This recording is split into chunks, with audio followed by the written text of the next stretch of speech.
Buning imkoni yo'q. Men samolyotda ketolmayman. Buning albatta sabablari bor.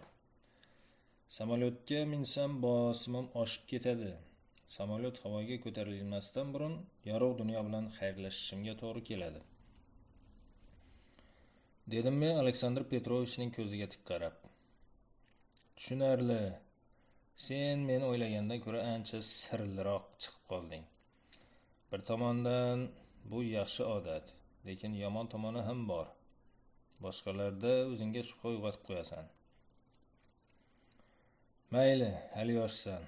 Vaqti kelganda hamma narsani bilib olasan. Bo'pti, mening yosh do'stim. Men hozir qo'ng'iroq qilib senga haydovchilik guvohnomasi va mashinaning hujjatlarini tayyorlab qo'yishlarini tayinlayman. Mana buni esa hozir olib qo'y, deb u menga kichkina chamadon berdi. Nima bu, deya so'radim men. Yo'lda qiladigan mayda-chuyda xarajatlaring uchun, deya miyig'ida kuldi Aleksandr Petrovich. Juda ko'p-ku, menga cho'ntakka sig'adigan qilib bersangiz ham yetadi, e'tiroz bildirdim. Hov bola, ko'p mening asabimga o'ynama. Indamay olginda jo'na, dedi u qovog'ini yuvib. Men unga rahmat aytdim-da, quchoqlashib xayrlashib, yangi qip-qizil mashinaga o'tirdim. Aleksandr Petrovich haydovchi yigit meni shahargacha olib borishini, undan u yog'iga o'zim ketishimni aytdi. Katta yo'lga chiqib biroz yurganimizdan so'ng men uxlab qolibman. Tushimga onam kirdi. U oppoq kiyimda emish. Menga qarab yig'lab, qayoqlarda tentirab yuribsan, bolajonim. Biz seni judayam sog'indik, dermish. Keyin singlim paydo bo'lib, akajon, qutqaring, meni qiynab yuborishdi. Tezroq qutqarmasangiz o'lib qolaman, deb zorlanarmish. Negadir uning hamma yog'i qon. Cho'chib uyg'onib ketdim. Atrofimga alangladim. Nima bo'lganini darhol anglolmadim. Shunda haydovchi oynadan menga qarab qo'ydi.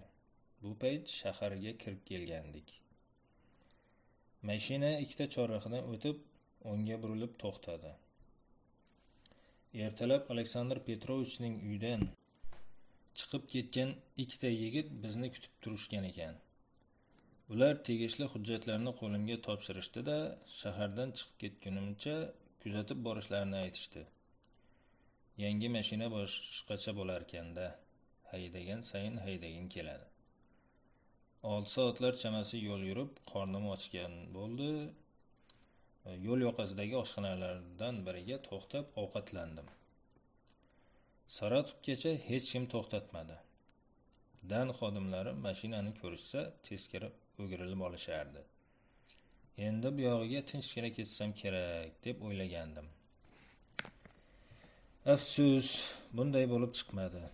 Saratovdan taxminan 50 chaqirimlar o'tganimdan keyin o'rmonzor boshlandi. Negadir yuragim bezovta ura boshladi. Atrofimga, orqaga oldimga yaxshilab razm solib chiqdim. Shubhali hech narsani uchratmadim. Biroq yana 5 chaqirimlar yurganimdan keyin ikkita KAMAZni tunayotgan yo'l to'sarlarga duch keldim. Avvaliga mashinalar shunchaki yo'l chekkasida to'xtab turishgan bo'lsa kerak, deb o'ylagandim. Biroq ulardan o'tishim bilan semiz bir erkakni 3 kishi tepkilashayotganini ko'rib qoldim. Birdan tormoz bosdim-da, mashinadan tushdim. Uchovlon ham urushdan to'xtab men tomonga qarashdi. Yigitlar, benzinim tugab qolgandi. Yordam bera olmaysizlarmi? Dedim men. Ular gapimga hayron bo'lib yelka qisishdi.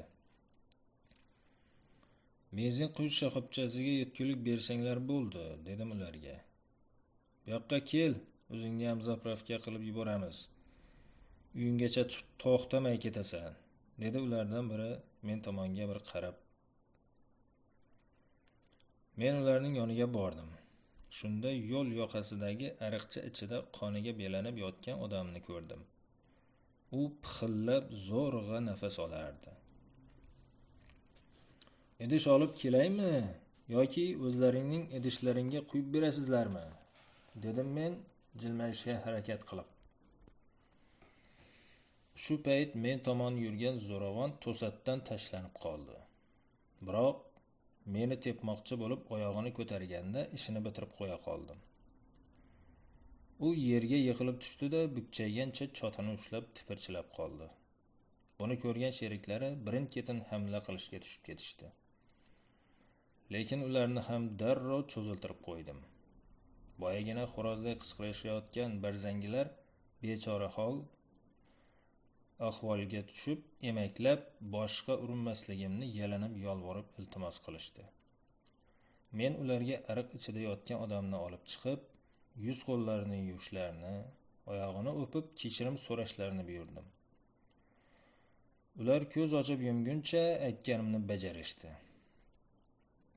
Bungacha ikkinchi jabrlanuvchidan nima voqea bo'lganligini so'radim. Uning aytishicha, Sarosovdan import kiyim-kechaklarini mashinalariga ortishib, Orenburg sari yo'lga chiqishgan. 15 chaqirimlar yurganlaridan keyin mashinasining benzin nasosi ishlamay o'chib qolgan. U mashinasini tuzatib bo'lguncha sherigi uzoqlashib ketgan. Unga yetib olish niyatida tezlikni oshirib kelayotsa, shu yerda sherigining mashinasini to'xtab turganini ko'rgan va hayron bo'lib to'xtasa, 3 ta bezori o'rtog'ining abjag'ini chiqarib qo'ya yozibdi. Ular mashinadagi mollarni tortib olib qo'yishmoqchi ekan. To'g'risi, uning gaplaridan g'azabim battar qo'zidi. Uchala yo'l to'sarni ham o'laksa qilib tepkiladim. Yalinishlariga e'tibor ham qilmadim. Gapirishga tillari aylanmay qolganidan keyin uchalasining oyoq qo'llarini bog'ladim-da, shofyor yordamida KAMAZning pritsepiga otdim. Haydovchi ko'pdan ko'p rahmatlarni boshimdan yog'dirib, mashinasini ortga burib, Saratovga qaytib ketdi. Oradan bir kun o'tdi. Orenburgga chamasi 35-40 chaqirimlar qolganda, orqamdan kelayotgan oq Jiguli mashinasi meni siqib oldimga o'tib oldi-da, mashinasining orqa chiroqlarini yoqib o'chirib, men esa yurishni davom ettiraverdim. Shunda u mashinasi tezligini pasaytirib, oldimga yaqinlashib turib oldi. Chapga bursam chapga, o'ngga bursam o'ngga buriladi. O'tib ketishimga yo'l bermaydi. Bunisi kamlik qilganday, orqa tomonimda xuddi shunaqa mashina paydo bo'ldi. U ham na o'tib, na qolib ketadi. Endi quvlashmachoq o'ynaymiz, shekilli, deya xayolimdan o'tkazdim-da, birdan mashina tezligini oshirib, oldinda ketayotgan mashinaning yonidan o'tib ketmoqchi bo'ldim. Biroq u anoyi emas ekan. Darrov yo'limni yopib oldi. Shunda men mashina ichida haydovchidan boshqa yana 3 kishi o'tirganini, ulardan bittasining qo'lida to'pponcha borligini ko'rib qoldim. Hoy nahoy, bular anavi yo'l to'sarlarning sheriklari bo'lsa kerak, degan fikr o'tdi xayolimdan. Yana biroz yurganimizdan keyin 300 metrlar narida o'ng tomonga ketadigan yo'lga ko'zim tushdi. Va oldimda ketayotgan mashinaning chap tomonidan quvib o'tmoqchi bo'ldim. Mashina chapga burildi. Men o'ngdagi tuproq yo'lga qayrildim. Chang to'zon ko'tarib borarkanman, oynadan qarasam, ikkala mashina ham orqamdan tushibdi.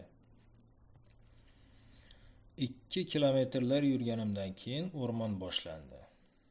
Bu payt orqamdan qo'yayotganlar ancha yaqinlashib qolgandi. O'rmon qadin yo'l, tor, bitta mashina zo'rg'a sig'adi. Agar yo'l tugab qolmasa, ular meni to'xtata olishmasdi. Buni kalxatlar ham anglab yetishdi. Chog'i bir marta o'q uzishib, mashinaning balonini teshib qo'yishdi. Men keskin tormoz bosdim-da, mashinadan sakrab tushib, o'zimni o'rmon ichiga urdim. 20 qadamlar yugurganimdan keyin qalin butalar orasiga yashirinib, ularning kelishini kutib turdim. Biroz o'tib, bittasi paydo bo'ldi. Qo'lida to'pponcha, atrofga alanglab menga yaqinlasha boshladi. "Kelaver, og'ayni. Ayni men senga kerak bo'lib turganimda", deya pichirlab qo'limga yerda yotgan quruq daraxt cho'qini oldim. U nihoyat yonginamga kelib to'xtadi. Shunda tayoqchani sal nariga otib yubordim. Raqibim ovoz chiqqan tomonga qarashi bilan qo'lidagi to'pponchani urib tushirdim va qulog'ining orqasidagi nozik nuqtasiga zarba berdim. U bir marta hiq etgan ovoz chiqardi-yu, hushidan ketib qoladi. Uni butazorga yashirib, qolganlarning kelishini kuta boshladim. Ular ham ko'p kuttirishmadi. 3tasi "Lyosha!" deya sherigini chaqirib, shitir etgan tovushga quloqlarini ding qilishib kela boshlashdi. Qo'llarida to'pponcha bor ekan. Uchalasi bir-biriga juda yaqin turib olgani uchun qulaylik tug'dirardi. Chunki shunday holatda ularni osongina tinchitish mumkin edi. Xuddi ko'nglimdagini o'qishganday, ular bir-biriga tobora jipslashdi. "Qayoqqa ketdi ekan?" dedi o'rtadagisi. "Lyoshaning tirikligiga ishonmay qoldim", dedi o'ng tomondagisi. "Balki ortga qaytarmiz, shefga otib o'ldirdik deb qo'ya qolamiz. Mashinasini olib borsak ishonadi", dedi uchinchisi. "Bolalar, nimadan qo'rqyapsizlar? U bir o'zi. Bundan tashqari anavi hovliqma Lyoshani ham topishimiz kerak. Agar usiz shefning yoniga borsak, terizimizni shilib oladi", dedi o'rtadagisi va men tomonga qaradi. Men yerga yopishib oldim. U esa yaqinlasha boshladi. Shunda o'rnimda sakrab turdim-da, qo'limdagi to'pponchaning qo'ndog'i bilan peshonasiga urdim va yana bittasining chotiga tepdim. Uchinchisining esa biqiniga musht tushirdim. U yiqilayotib osmonga o'q uzdi. O'q ovozi butun o'rmonni tutib ketdi. Qushlarning potirlab uchgani eshitildi. Uchalasining ham surabini keltirib, qo'llaridagi qurollarni olib, mashinalar turgan tomonga yugurdim. Chunki u yerda ham ikkitasi bor edi. Yo'lga chiqib ketmay, beriroqda to'xtab mashinalar turgan joyni kuzatdim. Ikkalovi mashinaga suyanib olishgan. Birining qo'lida pichoq, ikkinchisida uzun tayoq. "Tushunarli", dedim o'zimga o'zim. Endi o'yinni tugatib qo'yaversak ham bo'larkan. O'rmon ichkarisidan chiqib kelishimni kutishmagan shekilli, ko'rib ko'zlari olayib ketdi. Qo'limdagi to'pponchani ko'rib, biri pichoqni, ikkinchisi tayoqni yerga tashlashga majbur bo'ldi. Ularga qo'llarini orqaga qilib, mashina kapotiga yuzi bilan yotishlarini buyurdim. O'zi esa erinmay kiyimlarini tekshirib chiqib, bittasining orqa miyasiga to'pponcha qo'ndog'i bilan urib, hushidan ketkazdim. Ikkinchisi esa mashinamning balonini almashtirdi. Keyin sheriklarini tursisigacha yechintirib, kiyimlarini mening mashinamga joyladi. So'ng o'ziga ham kiyimlari og'irlik qilayotganini aytgandim. Birpasda yechindi. Mashinamni nariroqqa olib borib qo'ydim-da, ularning mashinalari bakiga o'q uzdim.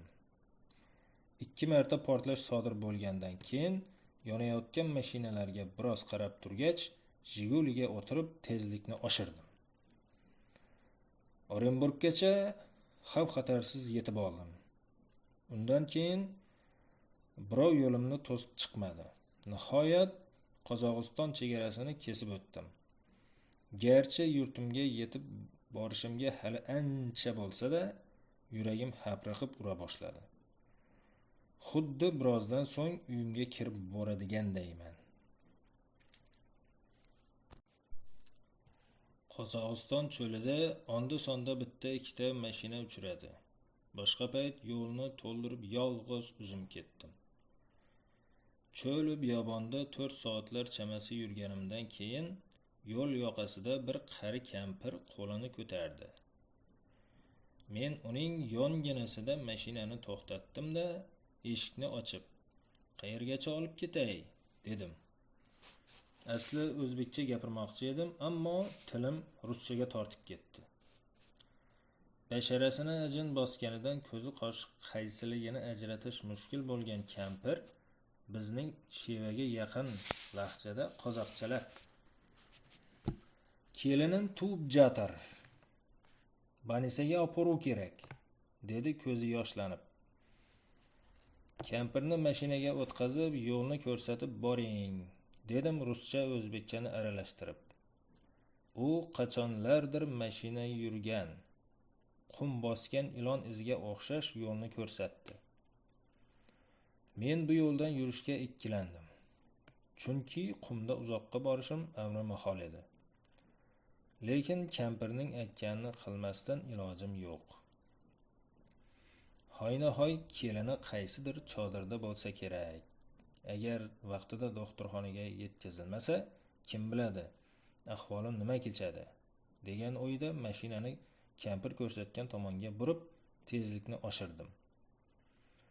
Ajabo, mashina xuddi tekis asfalt yo'lda ketayotganday. Tezligi borgan sari oshar, shuncha o'ydim chuqur joylardan o'tsam ham bilinmasdi. Tez orada tog'day uyulib yotgan qum barxanidan o'tib ketdim. Biroq oldinda chodir ko'rinavermadi. Shunda savol nazari bilan yonimga qarasam, kampirdan nom-nishon yo'q. Hayron bo'lib mashinani to'xtatdim-da, pastga tushdim. Hammayoq qip-qizil qum. Kampir biron joyda eshik ochilib tushib qoldimikin, degan xayolda orqaga qaradim. Ko'rinmadi. Shunda yoshligimda jinlar haqida onam aytib bergan ertak xayolimga keldi. Jinlar ovroq joylarda odamga duch bo'lar ekan. Aldab, adashtirib yoki biron kasallikka mubtalo qilib ketar ekan, degandi onam. Mashinani burib orqamga qaytmoqchi bo'lsam, men kelgan izni allaqachon qum bosib qolibdi. Eng g'alati tomoni, old tarafdagi yo'l ham yo'q. Men endi jin ajinaga duchor bo'lganimga iqror bo'lib, mashinani orqaga bursam joyidan jilmaydi. G'ildiragi g'izillab aylanadi. Har tomonga qum sachratadi. Lekin joyidan jilmaydi. Asabim qo'zib, kampirni qarindosh urug'iga qo'shib so'kkancha bir oyog'imni yerga tirab mashinani itardim. Qani qimirlasa.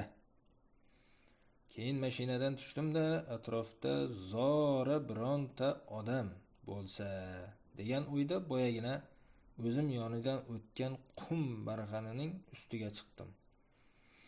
U yerdan katta asfalt yo'l bemalol ko'rinib turardi. Lekin na odam, na mashinaning qorasi ko'rinadi. Qumga o'tirgancha shu tomonga qarab turaverdim. Birozdan keyin 4 ta mashina tizilib o'tib ketdi. Shundan so'ng rosa 2 soat kutdim. Boshqa biror bir qora ko'rinmadi. Bu paytda tik ko'tarilgan quyosh atrofni ayovsiz qizdirardi.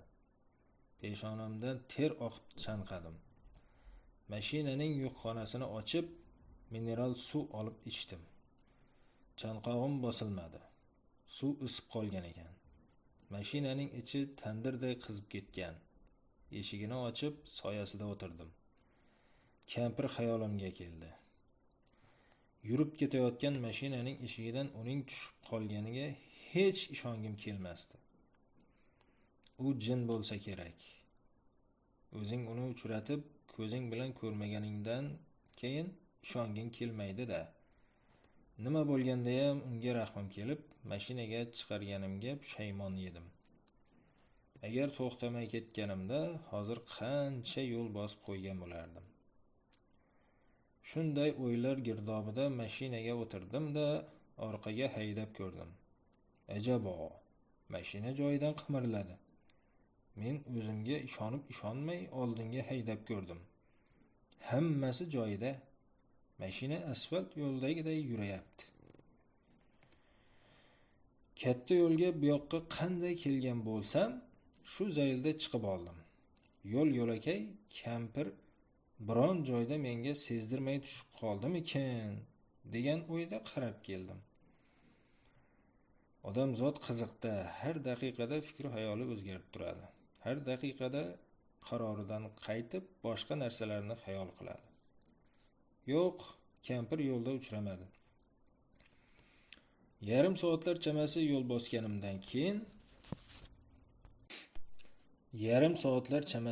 bosganimdan keyin o'sha qum ustida turib ko'rganim 4 ta mashinaning halokatga uchraganini ko'rdim. Mashinani to'xtatib, pachaqlanib ketgan Volgaga yaqinlasharkanman, ko'nglim bir narsani sezganday bo'ldi. Mutlaqo kutilmagan holat.